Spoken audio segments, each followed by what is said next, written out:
আজকে এখানে এই টঙ্গী রেলগেট এলাকায় একটা কেমিক্যাল বিস্ফোরণ ঘটেছিল।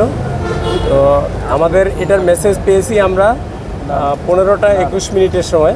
মেসেজ পাওয়ার সাথে সাথে আমাদের নিয়ারেস্ট ফায়ার স্টেশন টঙ্গী, সেখান থেকে 2টা ইউনিট মুভ করে এবং এখানে আসার পর তারা কাজ শুরু করতেছিল। বাট একটা ফ্ল্যাশ ওভারের হওয়ার পর আর সেখানে কাজ করতে পারেনি, আমাদের লোক আহত হয়েছে। এর পরবর্তীতে আমাদের আগুনের ভয়াবহতা দেখে আমাদের উত্তরা এবং আমাদের অধিদপ্তর থেকে মোট 7টি ইউনিট এখানে এসে কাজ শুরু করে। তো আমরা আগুনটা নিয়ন্ত্রণে দেই 21টার সময়।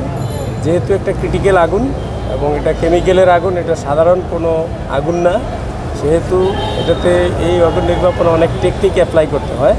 তো সেই জন্য আমাদের নিয়ন্ত্রণের সময়টা দিতে একটু বিলম্ব হয়েছে। বাট আগুন কমপ্লিট নিয়ন্ত্রণে এটা এখনও বলা যাচ্ছে না, কারণ ভিতরে যে অবস্থা আছে হিট এবং স্মোক প্রডিউস হচ্ছে। তো আমরা প্রস্তুত আছি, আমাদের প্রস্তুতি নিয়ে আমরা আপনারা দেখতে পাচ্ছেন যে আমাদের সকল কেমিক্যাল টেন্ডার, আমাদের হ্যাজার্ডাস ম্যাটেরিয়াল টেন্ডার, আমাদের ব্রিদিং অ্যাপারেটাস টেন্ডার এবং ওয়াটার টেন্ডার সহ আমাদের সকল গাড়ি এবং আমাদের জনবল আমরা প্রস্তুতি নিয়ে রেখেছি। তো এটা চলতে থাকবে আমাদের যতক্ষণ পর্যন্ত এই আগুন না নিভবে, ততক্ষণ পর্যন্ত আমরা এখানে অবস্থান করব। অগ্নি নির্বাপন কমপ্লিট হলে তারপর আমরা স্থান ত্যাগ করবো নিশ্চিত হওয়ার পর। আর এই কাজ করতে গিয়ে আমাদের 5 জন আহত হয়েছেন, এর মধ্যে 4 জন বার্ন ইউনিটে আছেন সিভিয়ারলি ইনজুর্ড। আমাদের মহাপরিচালক সহ আমাদের পরিচালকবৃন্দ ওখানে আছেন, ওনারা দেখাশোনা করতেছেন এবং খোঁজখবর নিচ্ছেন সবার চিকিৎসার। আর আমরা যারা এখানে আছি, আমরা যতক্ষণ পর্যন্ত দরকার ততক্ষণ পর্যন্ত এখানে থাকব।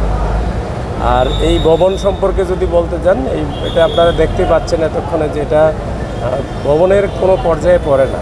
কিছু টিন, কিছু পাকা, কোনো জায়গায় সেমি পাকা, এবং এটার যে এন্ট্রি এক্সিট একটাই মাত্র দরজা, এবং ভিতরে অনেক কম্পার্টমেন্ট আছে ছোটো ছোটো বিভিন্ন জায়গায়, বিভিন্ন কেমিক্যাল বিভিন্ন স্তূপ আকারে সাজিয়ে রাখা আছে। তো এটার যেভাবে কেমিক্যাল থাকার কথা, যেই পদ্ধতিতে কেমিক্যাল স্টোরিং করার কথা, সেরকম স্টোরিং প্রিন্সিপাল তারা মানেনি এবং এলোমেলোভাবে এই সমস্ত কেমিক্যাল রেখেছে এবং কয়েক ধরনের কেমিক্যাল একই জায়গায় রেখেছে। তো সে কারণেই আসলে এই সমস্যাটা বেশি হয়েছে। তো আমরা আছি, শেষ পর্যন্ত আমরা থাকি।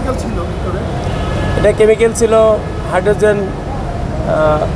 হাইড্রোজেন পারঅক্সাইডের কথা আমরা পরে শুনেছি, হয়তো সামান্য পরিমাণ হাইড্রোজেন পারঅক্সাইডও থাকতে পারে। সোডিয়াম বাইকার্বনেট ছিল, ব্লিচিং পাউডার ছিল, তারপরে সোডা অ্যাশ ছিল,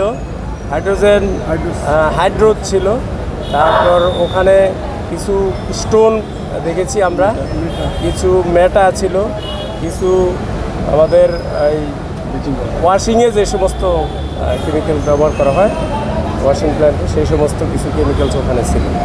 তো এখানে মাল্টি হ্যাজার্ড একটা পরিস্থিতি সৃষ্টি হয়েছিল।